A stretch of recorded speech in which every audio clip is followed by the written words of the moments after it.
तो दोस्तों आज हो गया 2 दिसंबर 2022 यूपी में देश दुनिया की सभी ताज़ा बड़ी खबरें लेकर आए हैं सिर्फ आपके लिए। चलिए आप खबर शुरू करते हैं। उससे पहले चैनल को अब तक सब्सक्राइब ना किया हो तो फाफा चैनल को सब्सक्राइब कर दें, लाइक कर दें, शेयर कर दें ताकि इसी तरह की खबर आप हर रोज देख सकें। चलिए शुरू करते हैं आज की पहली बड़ी खबर।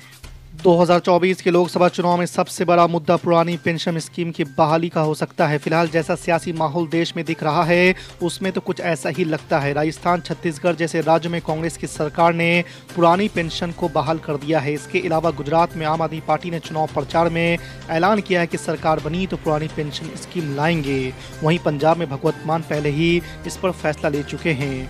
यही नहीं, कांग्रेस ने इसे हिमाचल प्रदेश के चुनाव में जोर शोर से मुद्दा बनाया था।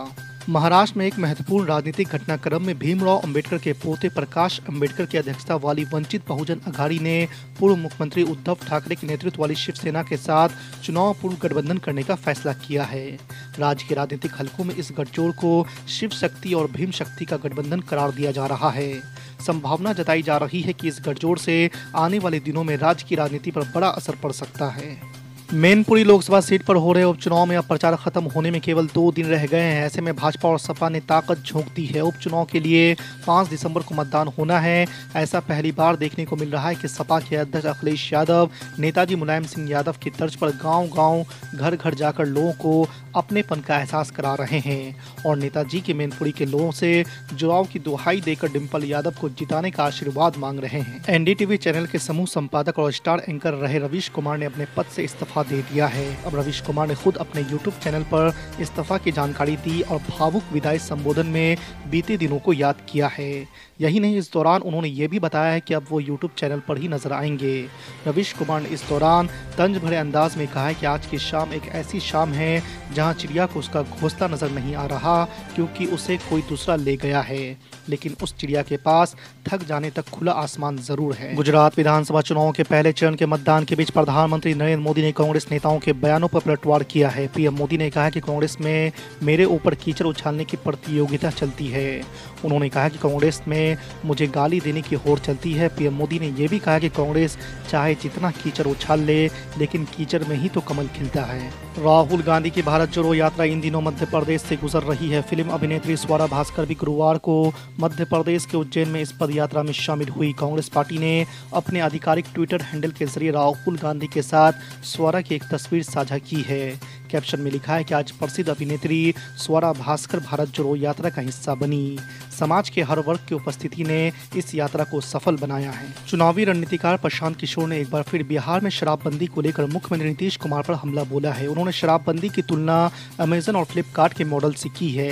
पीके ने कहा है कि जिस तरह अमेजन और फ्लिपकार्ट पर फोन के जरिए सामान खरीद रहे हैं उसी तरह बिहार में मुख्यमंत्री नीतीश कुमार ने शराब की दुकानें बंद कर दी है और होम डिलीवरी चालू कर दी है। बिहार में नगर निकाय चुनाव की नई तारीखों की घोषणा के बाद बीजेपी ने नीतीश सरकार पर हमला बोला है। पूर्व डिप्टी सीएम सुशील मोदी ने इस पर सवाल उठाते हुए कहा है कि राज्य सरकार सुप्रीम कोर्ट की अवमानना करके जबरदस्ती और जल्दबाजी में निकाय चुनाव करवा रही है। किसी भी समय इस चुनाव पर फिर से रोक लग सकती है। एमआईएम प्रमुख और हैदराबाद से सांसद असदुद्दीन ओवैसी ने एक अंग्रेजी वेबसाइट की खबर के हवाले से कहा है कि चीनी सेना लद्दाख में अपने पैर मजबूत कर रही है। उन्होंने ट्वीट करते हुए केंद्र सरकार पर निशाना साधा और सवाल पूछा है कि जब पूरी दुनिया को ये दिखाई दे रहा है तो नरेंद्र मोदी सरकार सच को क्यों छुपा रही है। मनी लॉन्ड्रिंग के मामले में ईडी द्वारा गिरफ्तार पश्चिम बंगाल के पूर्व मंत्री पार्थ चटर्जी और उनकी कथित करीबी सहयोगी अर्पिता मुखर्जी की न्यायिक हिरासत बुधवार को अदालत ने 14 दिसंबर तक के लिए बढ़ा दी है। ईडी ने 23 जुलाई को दोनों को गिरफ्तार किया था और मुखर्जी के फ्लैटों से बड़ी मात्रा में नकदी, जेवर और जमीन के कागजात बरामद किए गए थे। पंजाब के मुख्यमंत्री भगवंत मान के किराए के आवास के बाहर प्रदर्शन कर रहे मजदूर संगठन से जुड़े हुए लोगों पर संगरूर पुलिस ने बुधवार को लाठी चार्ज किया। प्रदर्शनकारी महात्मा गांधी राष्ट्रीय ग्रामीण रोजगार गारंटी अधिनियम 2005 के तहत न्यूनतम दैनिक मजदूरी को 700 रुपए तक बढ़ाने, दलितों के लिए 5 मरला प्लॉट योजनाओं को लागू करने और आम पंचायत भूमि के तीसरे हिस्से को समुदाय को पट्टे पर देने की मांग कर रहे थे। दिल्ली के शराब घोटाले को लेकर ईडी ने आरोप लगाया कि डिप्टी सीएम मनीष सिसोदिया समेत आरोपियों ने कई बार फोन बदले और सबूतों को नष्ट कर दिया है। बुधवार को इस केस में गिरफ्तार किए गए अमित अरोड़ा को अदालत में पेश करते हुए जांच एजेंसी ने ये दावे किए हैं। ईडी ने कहा है कि मनीष सिसोदिया और अमित अरोड़ा ने 11 फोन बदले थे। इन फोनों का इस्तेमाल शराब घोटाले के दौरान किया गया। इसके अलावा एजेंसी ने मनीष सिसोदिया और अमित अरोड़ा पर सबूतों को नष्ट करने का आरोप भी लगाए हैं। कर्नाटका हाईकोर्ट की ओर से पॉपुलर फ्रंट ऑफ इंडिया को तगड़ा झटका लगा है। कर्नाटक हाईकोर्ट ने पॉपुलर फ्रंट ऑफ इंडिया पर केंद्र सरकार द्वारा लगाए गए प्रतिबंध को बरकरार रखा है। आपको बता दें कि केंद्र गृह मंत्रालय की ओर से पीएफआई को प्रतिबंधित किए जाने के फैसले को चुनौती देते हुए उसके नेताओं ने हाई कोर्ट का दरवाजा खटखटाया था। बिहार के मुख्यमंत्री नीतीश कुमार ने मुफ्त बिजली को लेकर आम आदमी पार्टी के संयोजक और दिल्ली के मुख्यमंत्री अरविंद केजरीवाल पर तंज कसा है। उन्होंने कहा है कि जनता को मुफ्त में बिजली देने का कोई मतलब नहीं है। वैसे भी उपभोक्ताओं को सब्सिडी वाली बिजली दी जाती है, मुफ्त मिलने से इलेक्ट्रिसिटी का मिसयूज होता है। मुख्यमंत्री नीतीश कुमार ने कहा है कि जिन राज्यों में मुफ्त बिजली की घोषणा की जा रही है वो उचित नहीं है। रामपुर उपचुनाव से पहले अपनों से दूर हो रहे आजम खां को बुधवार को आजाद समाज पार्टी के राष्ट्रीय अध्यक्ष चंद्रशेखर आजाद का साथ मिला। आपको बता दें कि चंद्रशेखर ने सपा कार्यालय में पार्टी के लोगों से मुलाकात करने के बाद आजम खां से भी मिले। चंद्रशेखर ने इस दौरान योगी सरकार पर हमला भी बोला। चंद्रशेखर ने कहा है कि सरकार बहुत अहंकारी हो गई है, इसका अहंकार वोट की चोट से चकनाचूर कर दें। बिहार के कुर्नी उपचुनाव में सभी पार्टियां जोर आजमाइश में लगी हुई है तो बड़े बड़े दिग्गज नेता और मंत्री जनसभा और प्रचार करने मैदान में उतर चुके हैं। तो वहीं एमआईएम के द्वारा गुलाम मुर्तजा अंसारी को प्रत्याशी बनाकर चुनाव में खड़ा करने से मुकाबला रोचक हो गया है। एमआईएम के प्रदेश अध्यक्ष अब्दुल ईमान के द्वारा भी अब अपने उम्मीदवार को जिताने की अपील कर रहे हैं। उन्होंने कहा कि कुर्नी में हमें अपार समर्थन मिल रहा है और सिर्फ अल्पसंख्यक ही नहीं बल्कि हर दलित गरीब वर्ग के लोग हमारे साथ जुड़ रहे हैं। प्रधानमंत्री नरेंद्र मोदी ने गुजरात चुनाव में एक रैली के दौरान कहा था कि कांग्रेस गुपचुप प्रचार में जुटी हुई है और उससे सावधान रहने की जरूरत है। प्रधानमंत्री के इस बयान को गुजरात में कांग्रेस की मौजूदगी स्वीकार करने वाला माना गया था। अब होम मिनिस्टर अमित शाह ने भी कांग्रेस को ही मुख्य विपक्षी दल माना है। उन्होंने कहा कि कांग्रेस पूरे देश में संकट का सामना कर रही है और उसका असर गुजरात में भी दिख रहा है।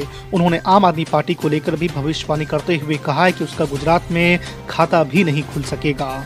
भाजपा ने मंगलवार को कांग्रेस अध्यक्ष मल्लिकार्जुन खड़गे पर प्रधानमंत्री नरेंद्र मोदी की तुलना रावण से करने का आरोप लगाया। भाजपा ने कहा है कि लोग गुजरात के बेटे के इस अपमान का बदला लोकतांत्रिक तरीके से लें।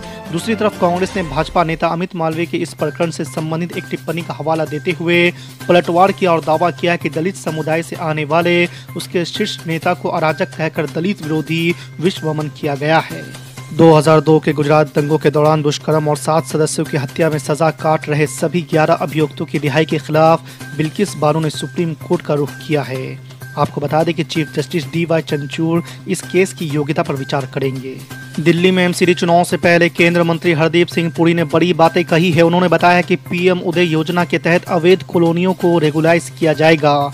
इससे 50 लाख लोगों को फायदा मिलेगा। उन्होंने बताया कि राष्ट्रीय राजधानी दिल्ली में बेघरों को घर देने की योजना है। जेल में बंद आम आदमी पार्टी के मंत्री सत्येंद्र जैन ने ईडी की ओर से दर्ज धन संशोधन मामले में निचली अदालत के जमानत ठुकराने के फैसले को दिल्ली हाई कोर्ट में चुनौती दी है। सत्येंद्र जैन ने हाई कोर्ट में दाखिल की गई अपनी याचिका में दलील दी है कि वो गवाहों को प्रभावित करने या सबूतों के साथ छेड़छाड़ करने की स्थिति में नहीं है।